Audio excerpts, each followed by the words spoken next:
ये ऊपर से मिट्टी हटाई ना तो ये पौधा निकल रहा है नीचे। ये देखो ना, ये वाइट वाला नजर आ रहा है ना नीचे, ये नरमे का पौधा है। तो ये है जड़ी, ये मल्टीपर्पज औजार होता है, इसे काफ़ी कामों के अंदर लिया जाता है। ये देखो नुकसान हुआ ये वृक्ष है नीम का और ये टूट गया यहाँ से। तो अब ये ऊपर से मिट्टी है ना, ये देखो बिल्कुल अलग हो चुकी है, वरना तो क्या था कि ऐसे है ना पापड़ी जम गई थी, ये बिल्कुल सख्त हो चुकी है यहाँ से। राम राम दोस्तों, कैसे हैं आप सब लोग। मैं उम्मीद करता हूं कि आप सब लोग स्वस्थ व कुशल मंगल होंगे। आप सब लोगों का एक और नई वीडियो के अंदर बहुत बहुत स्वागत है। मैं आपको एक अभी क्लिप दिखाऊंगा, उसके अंदर देखना आप। कल हमारे बहुत भयंकर में तूफान आया, ये देखिए दोस्तों कितना भयंकर के अंदर तूफान आया हुआ है। ये अब आज अचानक से शाम का समय हुआ ना, जैसे 3 बजे, तो ये देखिए बहुत भयंकर अंधकार आया हुआ है और इतनी तेज तेज हवाएं चल रही है। आप कार को देखिए कितनी भयंकर के अंदर हिल रही है इधर-उधर, ये शायद तो टूट भी सकती है आज, इतना भयंकर तूफान है। अब तो आंधी के साथ साथ के अंदर बारिश भी शुरू हो गई है, अच्छी खासी बारिश हो रही है, पर हवाएं बहुत खतरनाक तेज चल रही है। इस वजह से ये नुकसान करेगी। जो हमारी नरमे की फसल है ना, जिसकी बिजाई की है हमने कल ही, वो खराब हो जाएगी इतने भयंकर तूफान की वजह से। वो तूफान आया ना, उसकी वजह से आप लोगों को पता है हमने नरमे की बिजाई कराई थी। तो नरमे की बिजाई कराई थी ना, उसके अंदर प्रॉब्लम आ गई। तूफान आने के साथ साथ के अंदर उसके अंदर बारिश भी थी। बारिश आने की वजह से सारा नरमा है ना करुंड हो चुका है। अब आप देखोगे ना तो इनके अंदर कहीं भी कोई पौधा नज़र नहीं आएगा। ये इधर से नहर से उड़ के आए हुए इन वृक्षों के पत्ते गिरे हुए हैं जो दिखाई दे रहे हैं।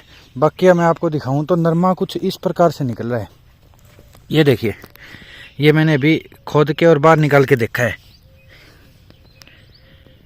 ये ऊपर से मिट्टी हटाई ना तो ये पौधा निकल रहा है नीचे। ये देखो ना, ये वाइट वाला नजर आ रहा है ना नीचे, ये नरमे का पौधा है। तो इसके ऊपर लगभग ये इतनी मिट्टी है, तो ये पूरी मिट्टी है ना हमें हटानी पड़ेगी। ये वाली मिट्टी है ना, तो ये वैसे तो हमें नहीं हटानी पड़ेगी कि इसके ऊपर से अलग करेंगे, पर इसके अंदर हमें कुछ ऐसा करना पड़ेगा जिससे कि वो पौधा निकल सके। अगर अब कुछ नहीं करेंगे ना तो ये बारिश से, ये देखो ज़मीन किस प्रकार से हो रखी है, ये बिल्कुल जैसे ही अब धूप गिरेगी ना तो ये सारी की सारी सूख जाएगी और इसकी एक टाइप से पापड़ी बन जाएगी इसके ऊपर पकी हुई।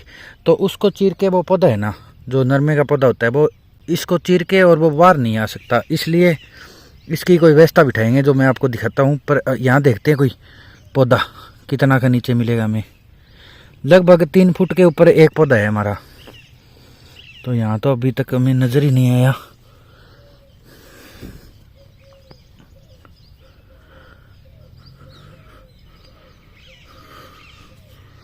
यहाँ तो काफ़ी दूर के अंदर पौधा नज़र नहीं है। देखते हैं, इसी प्रकार से पौधे निकले हुए मिलेंगे हमें, निकलते हुए मिलेंगे। ये पौधा है ना जिस टाइप से, ये देखिए ये पौधा निकल रहा है, ये यहाँ से बीज था वो ऊपर की साइड में आ रहा है। इसी प्रकार से ये सारा गीला हो चुका है। तो इसको सही करने के लिए, इसकी करुंड फोड़ने के लिए औजार लेके आए हैं घर से। और अब खेत के अंदर आ गए तो ये काड़ू तो आ ही गया साथ के अंदर। और ये वो औजार है, ये देखो ना, तो ये है जड़ी, ये मल्टीपर्पज औजार होता है, इसे काफ़ी कामों के अंदर लिया जाता है। अब ये करुंड हो गया नरमा, तो इसकी करुंड फोड़ने के लिए भी इसका काम में लिया जाएगा। इसके अलावा कोई अनाज वगैरह उठाते हैं तो उसके अंदर भी इसके काम में आता है। तो अब इस पूरे खेत की है ना हमें करुंड फोड़नी पड़ेगी। और आज विशाल भी नहीं है, विशाल गया हुआ है गांव में एक शादी में। अब कार्य की स्टार्टिंग करते हैं। तो मैं आपको बताता हूँ कि अगर कोई फसल बीज देते हैं ना और अगर उसके ऊपर बारिश आ जाए तो ये बोलते हैं हमारे एरिया के अंदर की फसल कुरुंड हो गई। आपके एरिया के अंदर क्या बोलते हैं ऐसे बारिश आने के बाद में, वो आप बता सकते हो। जब तक फसल उगी हुई ना हो ना तब तक उसे ऐसे बोलते हैं कि वो फसल कुरुंड हो गई। तो नरमे के और कपास की फसल होती है ना, उसके अंदर तो करुंड फोड़ने का कार्य किया जाता है। और अन्य फसल अगर करुंड हो जाती है ना तो उनको दोबारा बीजने का कार्य किया जाता है। क्योंकि नरमे की फसल के अंदर तो क्या है कि जो खूड निकाले जाते हैं वो काफ़ी कम निकाले जाते हैं और अन्य फसलों के अंदर बहुत ज़्यादा खूड निकाले जाते हैं, इसलिए उसकी करुंड नहीं फोड़ी जाती है, उनको दोबारा से बीज दिया जाता है। तो अब ये देखिए, अब इसके अंदर करुंड फोड़ रहे हैं ना, तो इसके अंदर काफ़ी समस्या आ रही है, क्योंकि ये नहर के किनारे है और नहर के किनारे होने के कारण नहर के ऊपर काफ़ी मात्रा के अंदर वृक्ष लगे हुए हैं। तो जैसे ही कल वो तूफान और आंधी वगैरह आए ना, तो ये यहाँ से ना वृक्षों के पत्ते टूट टूट के आके और इन जो नरमे के खूड है ना, इनके अंदर गिर चुके हैं।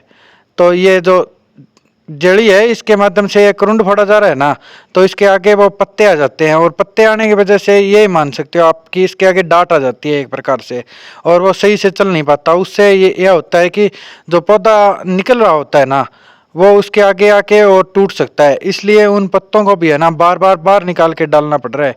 इस वजह से ये नहर के पास में तो है ना एक किला है, इसके अंदर तो काफ़ी प्रॉब्लम आएगी, क्योंकि एक किले के लगभग तो यहाँ से काफ़ी पत्ते उड़ उड़ के जा चुके हैं जो इसके आगे आ रहे हैं, और उसकी वजह से है ना काफ़ी परेशानी हो रही है। वरना तो क्या था कि ये जल्दी जल्दी का ये पूरा कंप्लीट हो जाता, क्योंकि ये जड़ी है, इसको खूड के अंदर रखा और इसको गैस के और आगे की साइड के अंदर लेके जाना है। यही कार्य है वैसे तो करुंड फोड़ने का। इन पत्तों की वजह से बीच के अंदर रुकना पड़ता है और वो पत्ते बाहर निकालने पड़ते हैं। देखिए दोस्तों, ये ना रात तूफान आया ना, उसकी वजह से रात तो नहीं आया वो, वैसे तो कल दोपहर के बाद में ही आया था, पर उसके बाद में ये देखो नुकसान हुआ।